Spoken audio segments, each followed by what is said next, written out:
নমস্কার বন্ধুরা, পায়েলের রান্নাঘরে তোমাদের সকলকে স্বাগত জানিয়ে আজকে তোমাদের সাথে চলে আসলাম একটা দারুণ রেসিপি নিয়ে। আজকে আমি রান্না করব চিংড়ি পটল। চলো এই চিংড়ি পটল রান্না করতে কী কী নিয়েছি দেখিয়ে দেবো এবং কীভাবে রান্না করবো সেটাও দেখিয়ে দেবো। যারা এখনও পর্যন্ত আমার চ্যানেলটা সাবস্ক্রাইব করোনি ঝটপট করে সাবস্ক্রাইব করে দেবে, লাইক করে দেবে এবং কমেন্ট করে জানাবে কীভাবে কেমন লাগলো আমার রান্নাটা এবং বেল আইকনটি প্রেস করে দেবে সর্বপ্রথম তোমার ফোনে নোটিফিকেশন পাওয়ার জন্য। নিয়ে নিয়েছি এখানে আমি 500 গ্রামের মতো পটল, ভালোভাবে ধুয়ে ভালোভাবে চোকলা ছাড়িয়ে, দেখো আমি এরমভাবে চোকলা ছাড়িয়ে কেটে নিয়েছি। আর নিয়ে নিয়েছি এখানে আমি আলু, এরমভাবে ভালোভাবে ধুয়ে ডুমো ডুমো করে কেটে নিয়েছি। লাগছে আমাদের চিংড়ি মাছ খুব ভালোভাবে ধুয়ে চোকলা ছাড়িয়ে আমি নুন হলুদ আগে থেকে মাখিয়ে রেখে দিয়েছি। আর লাগছে আমাদের এখানে আমি দুটো পেঁয়াজ ভালোভাবে কুচি করে কেটে নিয়েছি, একটা টমেটো কুচি করে নিয়েছি এবং 4-5টা কাঁচা লঙ্কা চিড়ে নিয়েছি।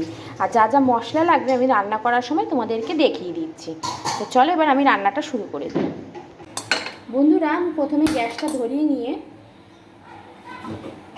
কড়াইতে আমি প্রথমে দিয়ে দিচ্ছি সর্ষের তেল। অল্প করে দিয়ে আমি তেলটা খুব ভালোভাবে গরম হতে দিচ্ছি।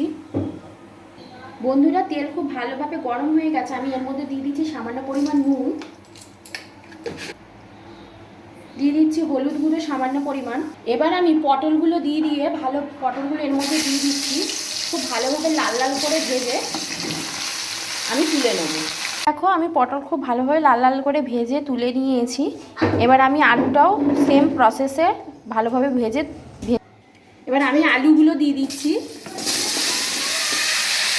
আলুটাও আমি খুব ভালোভাবে লাল লাল করে ভেজে তুলে নেব। বন্ধুরা, এই দেখো আলু খুব ভালোভাবে ভাজা হয়ে গেছে। এবার আমি আলুটা তুলে নিচ্ছি।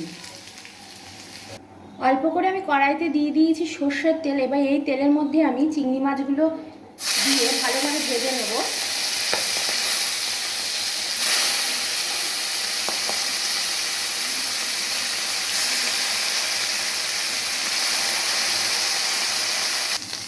দেখো বন্ধুরা, আমি মাছ খুব ভালোভাবে ভেজে নিয়েছি, খুব বেশি কড়া করে ভাজিনি, তাহলে মাছ শক্ত হয়ে যাবে। এবার আমি মাছগুলো তুলে নিচ্ছি।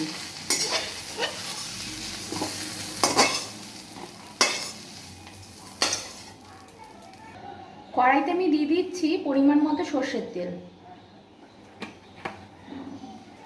তেল খুব ভালোভাবে গরম হয়ে গেছে। আমি এবার এর মধ্যে দুটো তেজপাতা, জিরা এবং গোটা গরম মশলা আমি ফোড়নে দিয়ে দিচ্ছি। দিয়ে আমি হালকা নেড়ে এবার এর মধ্যে আমি দিয়ে দিচ্ছি পেঁয়াজ কুচি।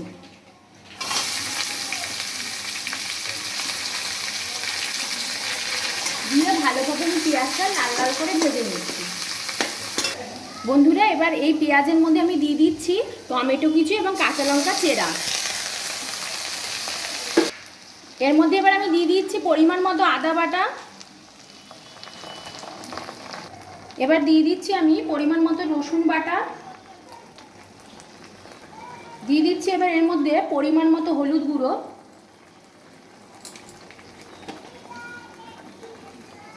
লঙ্কার গুঁড়ো, দিয়ে দিচ্ছি এবার আমি জিরের গুঁড়ো পরিমাণ মতো, দিয়ে দিচ্ছি ধনের গুঁড়ো।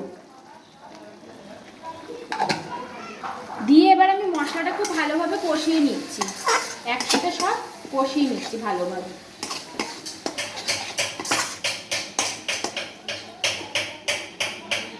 বন্ধুরা দেখো, মশলা আমি কষাচ্ছি। এবার একটু সামান্য জল দিয়ে আমি মশলাটা আরেকটু কষিয়ে নেব।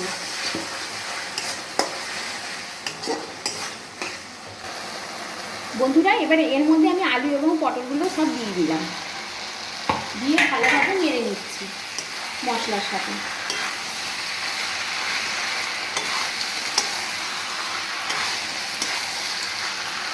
এবার আমি এর মধ্যে চিংড়ি মাছগুলো দিয়ে দিচ্ছি, দিয়ে ভালোভাবে নেড়ে নিচ্ছি। এবার আমি দিয়ে দিচ্ছি এর মধ্যে জল পরিমাণ মতো।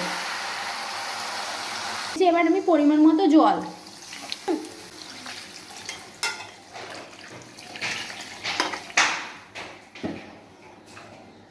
এবার আমি এর মধ্যে দিয়ে দিচ্ছি পরিমাণ মতো নুন।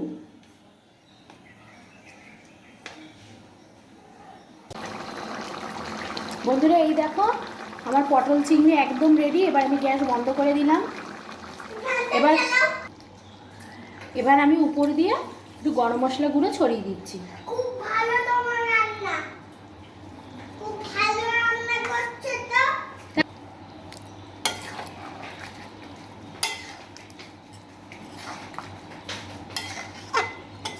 এবার আমি তোমাদেরকে নামিয়ে দেখাচ্ছি। এ দেখো বন্ধুরা, আমার পটল চিংড়ি একদম রেডি।